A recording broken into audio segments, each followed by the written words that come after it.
Sejam bem-vindos à nossa aula de número 7. Nessa aula nós iremos consolidar a nossa análise sobre essas duas cosmovisões que influenciaram o pensamento biogeográfico sobre a origem da vida e da distribuição das espécies, que é a teoria evolucionista e a teoria criacionista. Nós iremos apresentar, como guisa de conclusão, 2 vídeos, síntese de toda a discussão que nós fizemos até o momento.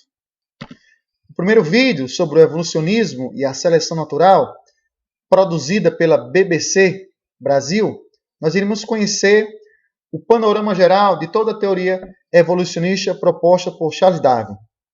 A ideia de que Deus criou o homem à sua imagem e semelhança era compartilhada pela maioria dos cientistas ocidentais até meados do século XIX. Eles acreditavam que todas as criaturas do planeta haviam sido concebidas pela força divina, até que apareceu Charles Darwin. Alguns pesquisadores já falavam de uma evolução das espécies, mas o naturalista britânico foi o primeiro a comprovar e explicar o mecanismo que a torna possível: a seleção natural. Sua teoria mudou radicalmente a biologia e ofereceu outra explicação sobre a origem do ser humano. Por causa dela, Darwin se tornou um dos cientistas e pensadores mais importantes da história. Mas para chegar lá, ele precisou fazer uma viagem extraordinária, centenas de experimentos e refinar as suas ideias por 20 anos.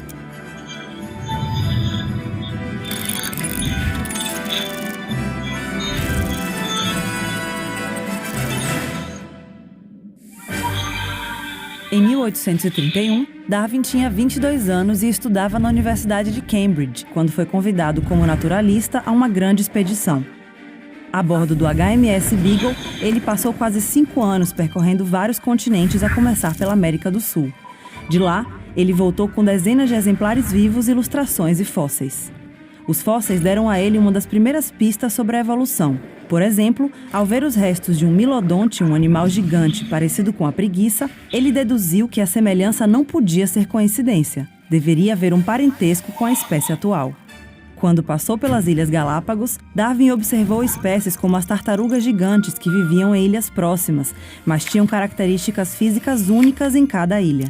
Nas zonas úmidas, onde a vegetação era abundante, as tartarugas tinham pescoço curto e uma carapaça em forma de cúpula. Já nas ilhas com ambiente árido, elas tinham uma carapaça irregular como uma sela e o pescoço mais longo. Mas como explicar essa diferença? Quando voltou de viagem, Darwin passou algum tempo analisando como, cruzando exemplares de uma espécie, criadores de animais e agricultores produziam novas variedades. A chave para conseguir variedades melhores de plantas e animais era a seleção artificial feita pelo homem. Darwin percebeu que o mundo natural provavelmente fazia o mesmo tipo de seleção, mas não sabia como, até que leu o trabalho de Thomas Robert Malthus, um economista britânico do século XVIII.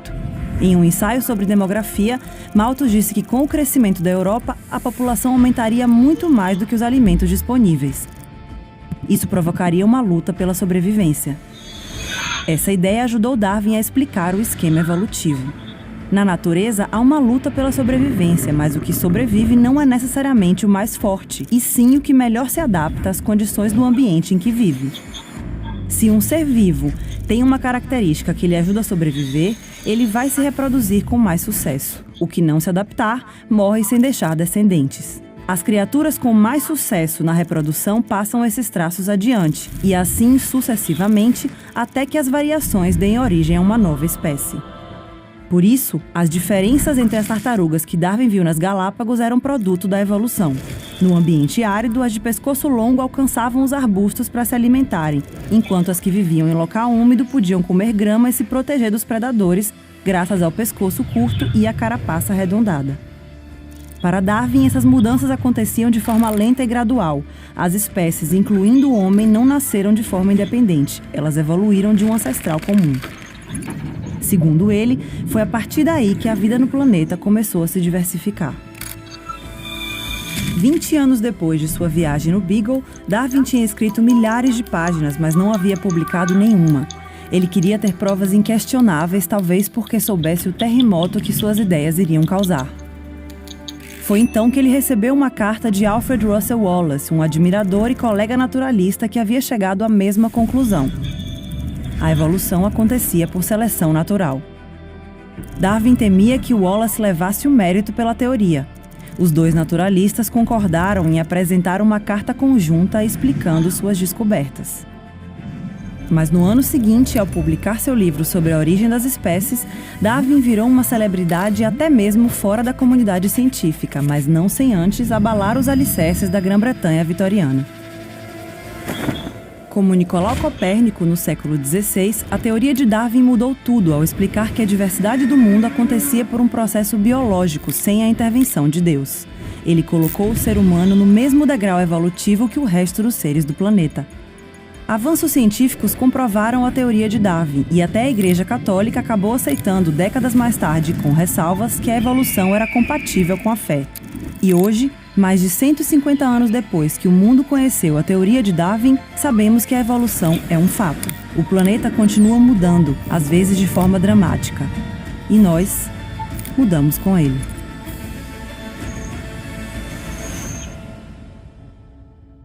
Oi, pessoal!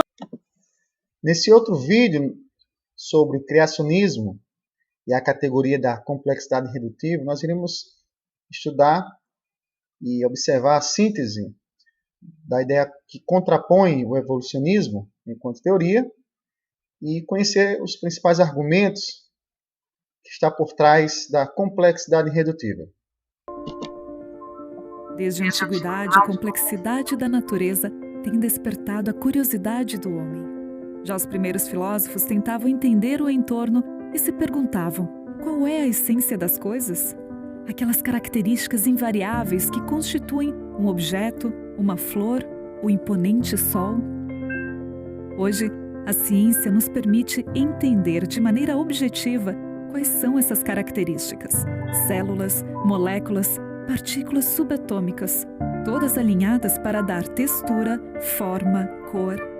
Mas o que elas ainda podem nos revelar?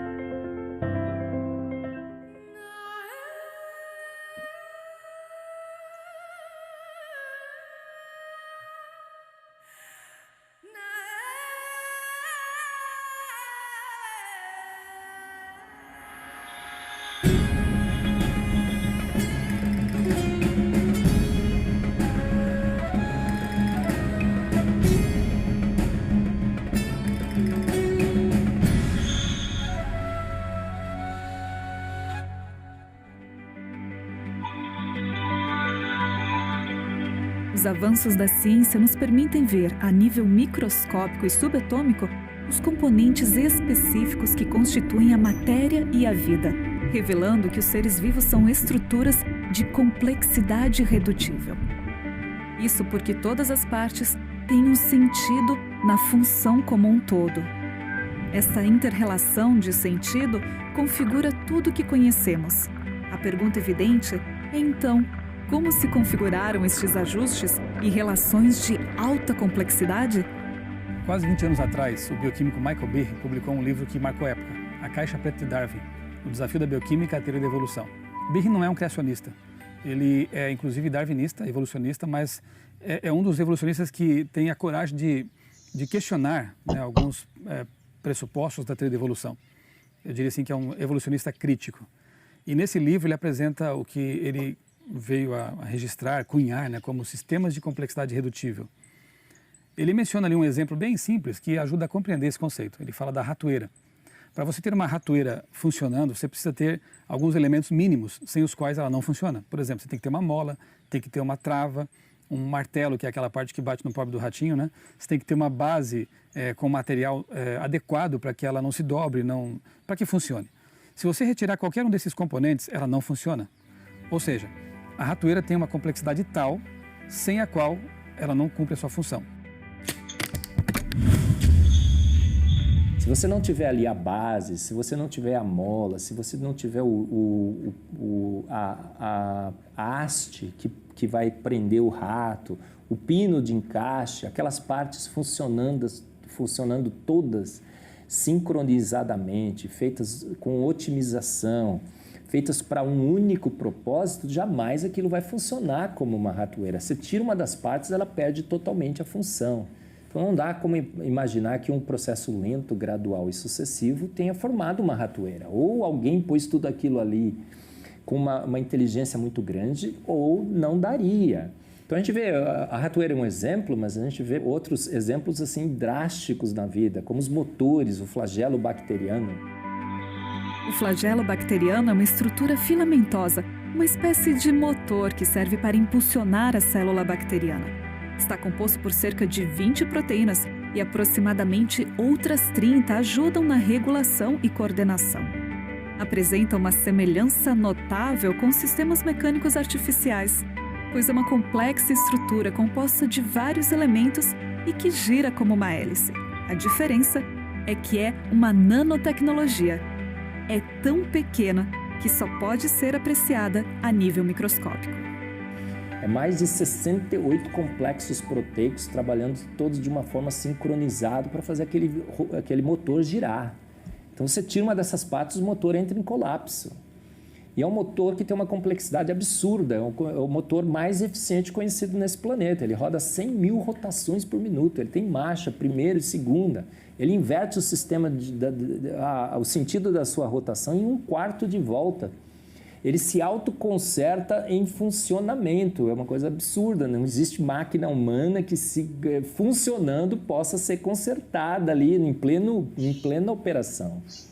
Então é um nível, a complexidade irredutível é uma prova, é uma evidência fortíssima de design inteligente, porque é um sistema que somente uma mente inteligente poderia ter planejado, orquestrado, preparado as partes individualmente com sincronia e posto tudo isso para funcionar de uma única vez. É uma complexidade irreductible, ou seja, não podemos quitar de un aparato sistema una parte porque esa parte no podría funcionar, ¿no? Por ejemplo, el aparato urinario necesita de 4 órganos para que las cosas funcionen.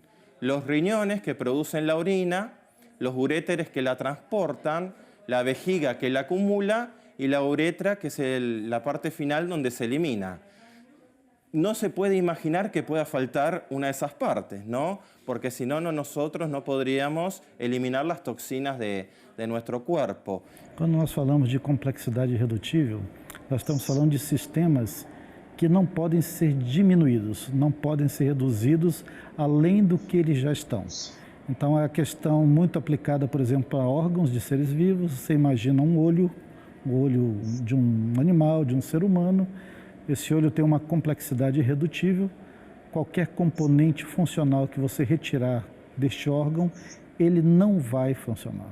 Então, se você pensar, olha, a evolução é verdadeira, o olho de um ser vivo, ele evoluiu, portanto, de uma estrutura menor, mais reduzida. Então, estou falando de uma complexidade redutível. Então, estou pensando que eu posso sair de um órgão complexo e para um órgão mais simples, esse órgão evoluiu de outro mais simples, até chegar a um órgão completamente primitivo que nada tem a ver com este órgão atual. O problema é que se você tirar qualquer componente funcional deste olho, ele já não funciona mais. Então eu não posso reduzir. Essa é a complexidade irredutível. Os seres vivos apresentam complexidade irredutível em todos os seus níveis de organização. Desde o início da escala evolutiva, assim chamada, já se verifica uma complexidade muito grande nos seres vivos. Basta mencionar o caso do trilobita. O trilobita é famoso por ser um dos primeiros seres que aparecem nessa chamada escala evolutiva. Aparece na camada que é considerada mais antiga, a camada do Cambriano. Antes do Cambriano, o pré-Cambriano, é um tipo de rocha que raramente apresenta fóssil, e os fósseis começam, na realidade, a surgir nesse período chamado de Cambriano. O Cambriano é interessante porque todos os seres que ali aparecem, cujos fósseis existem, são extremamente complexos. E o trilobita é o caso típico, porque seus olhos compostos, são extremamente complexos. A forma da lente do olho também é extremamente complexa. Isso mostra, então, que as coisas que existem, mesmo na mais remota antiguidade, na escala evolutiva, né, são já extremamente complexas. E a evolução sempre se baseia na tese de que do simples vai surgindo o complexo através desse processo evolutivo. The evolution of complexity. I mean, it doesn't work. You cannot develop complex organs by the evolutionary method because you have to have different parts that work at the same time, or you have no survival value. The basic principle of evolution is that, you know, well, you get a little step, a little change here, and it's a little better, and a little change there. Supposing you want to evolve a leg from an organism that doesn't have a leg, okay? So what are you going to do? You're going to evolve a bone first? What good's a bone without muscles? You're going to evolve, maybe you're going to evolve bones in the muscle. What good's a bone and a muscle when you don't have a nerve to connect with? What good is a bone and a muscle and a nerve if you don't have a control system? So you got these major and Darwin's principle of survival of the fittest will get rid of all that extra. If you got an extra bone sticking out there, those animals that don't have it, it's not in the way, they're going to survive over that animal that has those. So this is survival of the fittest interferes with the development of complex things. And true, we've got small changes that occur, you know, bacteria get resistant to antibiotics all the time and so on. Our viruses change a little bit here and there. I'm not talking about that. That occurs, we all know that. But the thing that does not occur is that complex structures develop by evolution, by gradual evolution, because so many of the parts of complex structures don't work unless other parts are there. Agora, quando nós olhamos para a química, no sequenciamento nós também vemos uma complexidade redutiva, porque um sequenciamento de RNA, de DNA, tem uma ordenação muito definida. Então eu posso pensar assim, e se eu reordenar essa sequência completamente a meu bel prazer, será que eu vou ter uma sequência funcional? Você vai ter uma sequência, mas a codificação de informação constante no código, ela deixa de existir. Então que você vai ter um amontoado de nucleotídeos sem qualquer informação extra. Ou seja, eu não posso reduzir também um encadeamento de nucleotídeos. Aquilo ali já é uma complexidade irredutível. E isso é uma coisa maravilhosa de ver em moléculas tão pequenas. Ainda que o DNA não seja uma molécula tão pequena, mas comparado a um órgão humano, um órgão de um animal, aquilo está nas dimensões do micro, do atômico. Com esses 2 vídeos, nós encerramos nossa discussão sobre as cosmovisões evolucionista e criacionista, que influenciaram a biogeografia. E daremos sequência à nossa aula número 8. Bons estudos e até mais.